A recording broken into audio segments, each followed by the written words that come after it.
Mira Kensington knelt in the grass behind the small community library, her fingers brushing over a patch of wild daisies like they were made of gold. It was her favorite part of the morning right before the library opened, when the town was quiet and dew clung to the petals like secrets. She plucked a few stems and tucked them under her arm, already picturing them brightening up the chipped blue mug that served as her desk vase. The desk might be old and the job underpaid, but the flowers made it feel like hers. She didn't notice the man watching her from across the street. Quinn Adler leaned against the hood of his matte black Jaguar, sunglasses low on his nose, coffee untouched in his hand. He wasn't even supposed to be in this town. He'd come to Heartwood to finalize the sale of an old family property on a whim, planning to be in and out within the week. But then he saw her, every morning, same time, Wildflowers, always smiling to herself like she knew something about the world others didn't. He'd first noticed her 3 days ago. Now he was parked outside the library again, watching her like a man who'd forgotten how to breathe. "She's not for you," his assistant had warned after seeing the way he stared through the rain-streaked window of the real estate office. "She looks like someone who writes poetry and believes love is enough." He didn't reply then, but in his chest something shifted. He used to believe in all that too, before the money.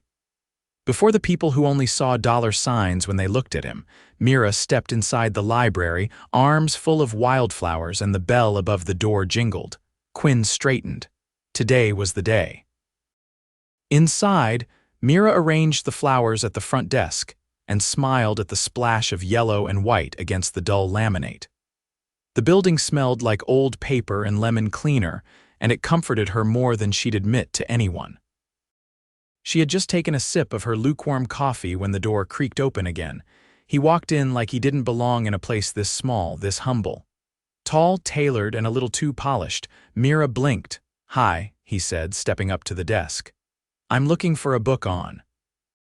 "Wildflowers," she stared. "You're serious?" His eyes twinkled. "Completely." She tilted her head, trying not to smile. "Okay, we have a few guides in the nature section." "Follow me." As she led him through the narrow aisles, he took in the way her ponytail bounced when she walked, the way she hummed under her breath. She handed him a worn field guide with a blue cover. "This one's my favorite," she said.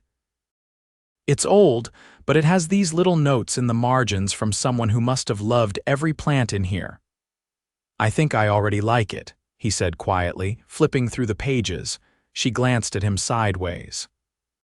"You're not from around here." "Nope. But you're not here for the wildflowers." He looked at her, serious now. "No, I'm not." Something in her chest fluttered. They saw each other every day after that. He started showing up at the library with questions about plants, books, and once just to ask if she wanted to get a coffee after her shift. She said yes before she could talk herself out of it. The coffee turned into lunch, then a walk, then dinner. She didn't ask what he did. He didn't volunteer. It was like they'd both agreed not to ruin it with the real world. One evening, he found her outside the library again, squatting in the grass to gather a few violets. "You've got a thing for wildflowers," he said, hands tucked in his pockets. She looked up. "They're free. And they don't care where they grow." He crouched down beside her. "That's beautiful." "No," she said, laughing. "It's practical." He looked at her like she was the only person in the world. "You're beautiful," she blinked. "You don't even know me." "I'm trying to." Her cheeks went warm. "Well, maybe stop showing up in a car that costs more than this entire building. It's making me nervous," he chuckled. Noted. But the truth was, Quinn couldn't stop. He dated models, actresses, heiresses, all of them polished and perfect, but they never made him feel grounded. They never picked wildflowers or laughed like Mira did when he messed up the names of plants on purpose. He didn't know how to tell her he was a millionaire, that his family name was printed on the side of buildings in Manhattan, that his company had just been featured in Forbes. He didn't want to scare her away, but the more time they spent together, the more he knew he was falling for her. Hard. One night they sat on a bench outside the library under a sky full of stars. She leaned into him, her head resting on his shoulder. I don't think I've ever been this happy, she whispered. Quinn curled his fingers around hers. Stay like this a little longer, she nodded, eyes closed. I could stay like this forever. He kissed the top of her head, heart pounding. He was in love with her. And he hadn't even told her his real last name. He had to tell her soon, before someone else did, before it got too far. But it already had. The first time Mira stepped into Quinn's world, it was completely by accident. She had been on her way to the farmer's market when a sleek town car pulled up beside her at the curb. The driver lowered the window and called her name. She hesitated, basket in hand, until the back door opened and Quinn leaned out. I was hoping to run into you, he said, one hand braced casually on the door frame. I know this is unexpected, but I was about to head out to a gallery opening. Come with me. You want me to go to an art gallery, now? Mira blinked. I'm wearing sneakers. You're perfect, he said, already stepping out and gesturing for her basket. Besides, I've been to enough of these things to know most people care more about what's hanging on the walls than who's looking at it. She hesitated only a second longer before handing over the basket and sliding into the car. The gallery was in a converted warehouse just outside town, a space so airy and high-ceilinged it made Mira feel like she'd walked into another universe. Soft jazz played in the background, and people in tailored clothes held champagne flutes as they wandered through installations that looked like they belonged in a museum. Quinn didn't even glance at the art. He took her hand and guided her through the crowd like he'd done it 1,000 times before. People nodded at him, some even stopped to say hello, using a last name she didn't recognize. Each time, Quinn's grip on her hand tightened slightly, like he was anchoring himself to her. You never told me you were famous, she said under her breath when they reached a quieter corner near a series of abstract paintings. I'm not, he replied. My name might be, but I'm not. You own this building, don't you? His silence was answer enough. Mira stared at him, her pulse skittering. Why didn't you tell me? I didn't want you to look at me like you're looking at me right now, she folded her arms.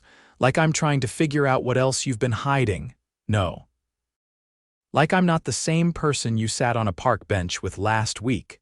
She turned away, her gaze landing on a painting of a single gold line across a white canvas.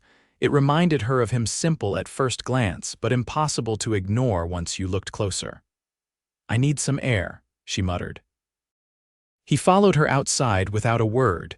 The alley behind the gallery was quiet, lit only by a single antique lamp above the rear door. Mira leaned against the brick wall, arms wrapped around herself. I'm not mad that you're wealthy, she said after a moment. I'm mad that you didn't think I could handle it. I didn't want money to be the first thing between us. But now it's the thing between us, isn't it? No, he said, stepping closer. It's not unless you let it be. I grew up with nothing, Quinn. And I don't mean that in a poetic, we had love kind of way. I mean nothing. I know what it's like to rinse out tea bags and patch my shoes with duct tape. Seeing you in a place like this, with people who probably have more money in their handbags than I make in a year, it makes me feel like I don't belong. He reached out, brushing a strand of hair behind her ear. You belong with me. This isn't a fairy tale. You can't just say that and expect it to fix everything. I don't want a fairy tale, he said, voice low. I want you. Silence stretched between them, thick with everything unsaid. Mira stepped away, needing space to think, to breathe. She'd felt something real with him, something simple and good, but now it felt complicated. Fragile. He didn't follow her this time. The next morning, the library felt different, colder somehow. Mira rearranged the checkout desk twice, then buried herself in reshelving returns just to keep her hands busy. Her phone buzzed in her pocket once, Quinn's name lighting up the screen, and she let it go to voicemail. She wasn't ready. Around noon, Mrs. Lansing, the retired schoolteacher who volunteered on weekends, peeked around the corner with a curious look. There's a man outside, she said. He's got a delivery truck and a clipboard, says he's here for you. Mira frowned and followed her out. A tall man in uniform stood beside the open truck, inside of which was a single large crate. "Delivery for Mira Kensington," he said. "I didn't order anything." He handed her a slip. "It's prepaid. Special instructions say to open it immediately." With effort, they slid the crate off the truck and pried open the top. Inside, nestled in soft white linen, was a glass display case filled with wildflowers. Not the kind you'd find in a florist's shop, but the kind that grew in ditches, fields, and roadside patches. Daisies, violets, clovers. Each one pressed between glass panes with their names inscribed in elegant calligraphy. A brass plaque at the bottom read, "For the girl who knows beauty doesn't need a price tag." Mira's breath caught. Her fingers brushed the edge of the case, her heart clenching around the painful tug of emotion she hadn't been ready for. He remembered. She stared at the flowers, her throat tight. He'd seen her, really seen her, and he hadn't tried to change her. He'd honored what she loved, still, she didn't know if that was enough. That night, she sat on her porch long after the sun had gone, the case of flowers beside her, glowing faintly in the moonlight. She traced the edge of the plaque, her mind replaying every word Quinn had said, every moment they'd shared before the truth came crashing in. She didn't call him. Not yet. But she didn't send the flowers back either. Mira hadn't seen Quinn in 5 days, not at the library. Not across the street in his car. Not strolling in late with a new question about ferns or moss. It was like he'd vanished, taking his quiet steadiness with him. The glass case of pressed wildflowers still sat on her desk, angled toward the morning sun, but she hadn't told anyone where it came from. She wasn't sure what it meant, yet not really. One morning, while shelving a battered copy of a travel memoir, she paused at the window. A delivery truck slowed at the intersection, but it passed. Her grip on the book tightened. "Stop it," she muttered under her breath. "This isn't a storybook." But stories, as it turned out, had a way of rewriting themselves. That afternoon, the town's annual spring fair filled the square. Booths lined the cobblestones, strings of pastel flags fluttering overhead. Children darted between food stands with sticky fingers and snow cones, and someone played a cello near the fountain, the notes low and yearning. Mira usually volunteered at the book booth, swapping gently used paperbacks for donations to the library fund. This year, she'd almost skipped it. Almost. She stood behind the table, arranging mystery novels in neat rows when a shadow fell over the display. "You probably already know how every one of these ends," said a familiar voice. Her gaze snapped up. Quinn stood on the other side of the table, wearing a soft navy jacket over a white shirt open at the collar. He looked tired in a way she hadn't seen before, like sleep hadn't come easy. His eyes searched hers. "I wasn't going to come," she said quietly. "I didn't expect you to, but you did." "I hoped." Neither of them moved. Mira's fingers pressed into the edge of the table. "You disappeared." "I didn't want to push, and I had to go back to the city for a few days. There was a board meeting I couldn't reschedule." "You run a company?" "Yes, you're on a board. I chair it." She exhaled, slow and uneven. "Why didn't you say any of that before?" "Because I've spent years having people decide who I am before I open my mouth. I didn't want to watch you do the same. I didn't need you to lie. I never lied. You left things out." He nodded once, accepting that. "I did." She picked up a novel from the display, flipping the cover without really seeing it. "You sent me something beautiful." "But that doesn't fix this." "I know." He stepped around the table. She didn't stop him. "I didn't come here today to explain," he said. "I came to ask for time, not to prove anything with gifts or gestures, just time, real time, you and me. No hiding, no pretending." She looked up at him, heart thudding. "I want to know what makes you cry when you're alone. I want to hear the story behind every flower you've ever picked. I want to understand every reason you believe the world disappoints people like us. Then I want to prove you wrong." Her throat tightened. "I don't have a yacht, Quinn. I don't want someone who does. I can't be impressed with money. I don't want you to be. I'm not easy. I'm not asking for easy." He reached into his pocket and pulled out a small, folded paper. Carefully, he opened it. Inside was a single violet pressed and preserved. "You dropped this the first day I saw you," he said. "I've had it ever since." Mira stared at the flower, her vision blurring. It was imperfect, edges curled slightly, but unmistakably hers. "I don't know if I'm ready," she said softly. "I'll wait. I don't want to be another thing you collect. You're not a thing, Mira." His voice dipped. "You're the only part of my life that feels real." Something inside her cracked, not broke opened. She took the violet from him, her fingers brushing his. "One condition, anything, no more disappearing," he nodded, solemn. "Never again." They didn't kiss. Not yet. But the air between them was thicker than it had been, like the space they'd kept was finally dissolving. Later, when the sun dipped behind the buildings and the lights strung above the fair cast everything in gold, Mira stood with Quinn near the edge of the square, watching the crowd. He kept a respectful distance, hands in his pockets, but every few minutes his gaze flicked to her like he wanted to memorize the way she moved in the light. "You've been quiet," he said. "I'm thinking." "About whether or not I should introduce you to Mrs. Lansing," he blinked. "Is that a threat or a test? She'll ask you if your intentions are honorable." "They are. She'll still grill you like a steak. I'll bring flowers. She prefers chocolate." "Noted." Mira smiled, then turned toward him fully. "If I say yes to whatever this is, when," she ignored the correction, "if I do, I need you to promise me something. Name it. Don't ever make me feel like I'm being auditioned for a life that doesn't fit." A shadow crossed his face, but it vanished just as quickly. "You're not auditioning. You're rewriting the script." For the first time in days, she laughed, a quiet, startled sound that rang like a bell in her chest. And in that moment, without flowers or fanfare, she realized something startling. She wasn't falling anymore, she had already fallen. And somehow, despite the lies of omission and the uneven road between them, Quinn had caught her. The first time Quinn stepped inside Mira's home, he paused in the doorway, absorbing it like it was a painting he didn't want to miss a single detail of. It was small, one of those early-century cottages tucked behind the post office, barely visible from the street. The floor creaked, and the walls bore faint ghosts of old wallpaper, but the space pulsed with warmth. A collection of mismatched mugs hung above the sink. Books leaned in haphazard stacks on every surface. Wildflowers, some dried, some fresh, sat in jam jars scattered across the room, each one placed with quiet intention. He didn't say a word, just took it in. She watched him from the kitchen doorway, arms crossed loosely.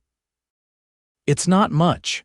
It's more than most people ever have," he said, stepping inside. "It looks like you say that like it's a compliment. It is." That night they didn't go out. Instead, Mira pulled a few things from her tiny fridge: goat cheese, olives, leftover roasted vegetables, and they sat cross-legged on her worn rug, eating off chipped plates while a record spun something soft and instrumental in the corner. Quinn poured her a glass of red wine she'd forgotten she even owned. "You always keep a bottle just in case a man in a suit shows up." "I keep it in case I need to celebrate something," she said, "or survive something." He raised his glass. "To surviving. To rewriting," she countered, clinking her glass to his. Later, he found a framed photo on the shelf above her bed. It was a black and white snapshot of a girl with scraped knees and a crooked grin, holding a bouquet of wildflowers nearly bigger than her face. "She was a menace," Mira said, following his gaze. "Always bringing home strays and getting into trouble. She looks happy." She was, before things got complicated. He nodded once, then set the frame gently back in place. When he left that night, he didn't kiss her. He brushed her hair back from her face and touched her cheek like he was memorizing it. She didn't ask him to stay. But she watched him walk down the path until the streetlight swallowed him. 2 weeks passed. They didn't try to define what they were. There were no labels, no grand declarations. But he came back every evening he could. Sometimes with takeout, sometimes with a book he thought she'd like, always with that quiet gaze that made her feel more seen than she'd ever been. He never brought flowers. He didn't need to. One evening, as May melted into June, Mira stood on the library steps locking up for the night when Quinn pulled up in a silver convertible she hadn't seen before. The top was down, music playing low from the dash. "Get in," he said. "I want to show you something." She hesitated, glancing up at the darkening sky. "Where are we going? You'll see." He drove with one hand on the wheel, the wind tossing his hair, the scent of pine and something sea-salted drifting in from the open road. They didn't talk much. They didn't need to. After a half hour, they turned off onto a gravel path flanked by tall oaks. At the end of the drive stood a two-story farmhouse with ivy climbing the walls and a wraparound porch that seemed to stretch forever. The place was perfectly still, like it had been waiting. Mira stepped out slowly, her sandals crunching the gravel. "What is this?" "My family used to own it," he said. "It's been empty for years. I almost sold it last month." She turned to him, brows furrowed. "I came here once as a kid," he continued. "We stayed a summer. My mother planted sunflowers out back. I remember thinking it was the first place that didn't feel too big, too cold." "Why show me now?" He reached into his back pocket and pulled out a small envelope. Inside was a deed. Her name was typed neatly in the corner. "Quinn, I didn't buy it," he said quickly. "It was already mine. I just changed the name on the paperwork. I can't accept this. You haven't heard the rest." She crossed her arms, heart thudding. "There's a grant through the foundation I chair. It funds rural literacy programs. If we renovate this place, it could become a literary retreat. Workshops, readings, a lending library for the county. You'd run it, however you want." She stared at the porch, the windows, the wild grass swaying in the breeze. "I'm not trying to buy your love, Mira. I just want to build something with you, something that lasts, something honest." She didn't answer right away. Instead, she walked up the porch steps, ran her fingers over the rail, and opened the screen door. The hinges groaned. Dust motes spiraled in the air like soft sparks. He waited below, not moving, not speaking. Finally, she turned. "I'd need to repaint everything," she said, "and tear up that carpet inside. It smells like mothballs." He exhaled, chest loosening. "Done, and I get to choose the name. Of course." She came down the steps slowly, stopping just in front of him. "I'm not saying yes to everything, I know, but I'm saying yes to this." He reached for her hand, threading his fingers through hers. "You'll say yes to the rest when you're ready." They stood there for a long time, the sun dipping low behind the hills, casting gold across the front of the house. Weeks passed. The farmhouse transformed. With help from volunteers, grant money, and an architect friend who owed Quinn a favor, the place bloomed. Mira painted the walls herself soft creams, faded blues. She built shelves for the books, labeled the herb garden, and started designing programming for the fall. She never stopped picking wildflowers. Only now she had a field behind her house where they grew wild and high. On opening day, the whole town came. Children raced through the hallways. Authors from across the state read from their work. Someone brought a string quartet. Quinn stood at the back, watching Mira give a speech on the front steps, her voice steady, her eyes bright. "I used to think wild things didn't belong in places like this," she said. "But maybe the truth is, places like this only matter because of the wild things we let grow in them." Applause rose. She spotted Quinn through the crowd and smiled. That night, after the last guest had gone, she walked into the front room to find him alone, a single daisy tucked into the buttonhole of his jacket. He held a small velvet box in his hand. "I don't have a speech," he said. "I just have a question." She stepped forward, heart thundering. "I don't want big," he said. "I just want real, you, me, mornings with wildflowers and nights with words we haven't written yet." She opened the box. Inside was a ring, simple, elegant, with a band etched in delicate vines. "Yes," she said before he could even ask. He kissed her then, not like a man who had conquered something, but like someone who had finally come home. And when they danced alone in the empty house, barefoot on the new hardwood floor, the wind carried the scent of wildflowers through the open windows, as if the whole world had been holding its breath, waiting for them to bloom. The wedding was small, not because it had to be, but because that was how Mira wanted it. A ceremony in the wildflower field behind the retreat house, the one that had once been a crumbling farmhouse and was now a haven for readers and dreamers. The daisies and cornflowers grew tall around the guests, the sun dipping just low enough to cast a honeyed glow over everything. Mira wore a gown the color of soft cream, with embroidered vines flowing along the hem and twining up toward her waist. Her hair was swept back with a vintage comb she'd found in a second-hand shop, and her bouquet wasn't arranged by any florist. It was gathered from the field that morning, stems still damp with dew. Quinn stood beneath an arch woven from willow branches and draped in linen, looking at her like he couldn't believe she was real. His suit was dark charcoal, tailored but not stifling, and there wasn't a single trace of the city billionaire in his stance. He looked like someone who belonged in this life now. When she reached him, she didn't stop to speak. She simply took his hands, grounding them both in the moment. The officiant, a local author who'd taught Mira how to bind books by hand, kept the ceremony brief. Vows were spoken not in polished prose but in plain truth. Promises made not to impress but to hold. "I'll never forget who you are," Quinn said, his voice steady, "and I'll never let you forget how much that matters." Mira's eyes didn't leave his. "And I'll never ask you to be anything but mine." Not more, not less. They didn't need applause. The wind moved through the grass like a whisper, and that was enough. Later, they danced under strings of old cafe bulbs strung between trees. The tables were handmade by volunteers from the retreat program, the food catered by a woman who ran a pie stand at the farmer's market. There was no seating chart. Just laughter, clinking glasses, and the kind of music that made people sway without thinking. Quinn leaned in close as Mira twirled, her bare feet brushing the grass. "Did I tell you yet how illegal you look in that dress?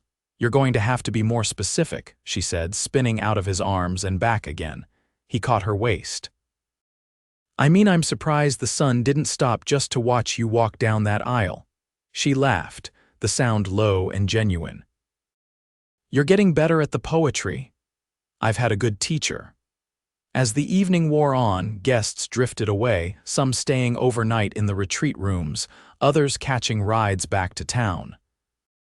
Mira and Quinn stayed until the last candle flickered out, their hands intertwined as they wandered the empty field, the hush of night settling around them. They didn't talk much that night. Words had already done their part. Instead, they curled up on the porch swing of the retreat house, wrapped in an old quilt, watching fireflies blink into the darkness. Weeks passed, then months. The literary retreat bloomed beyond anything Mira had imagined. Writers came from across the country, some staying for weeks, others for only a weekend.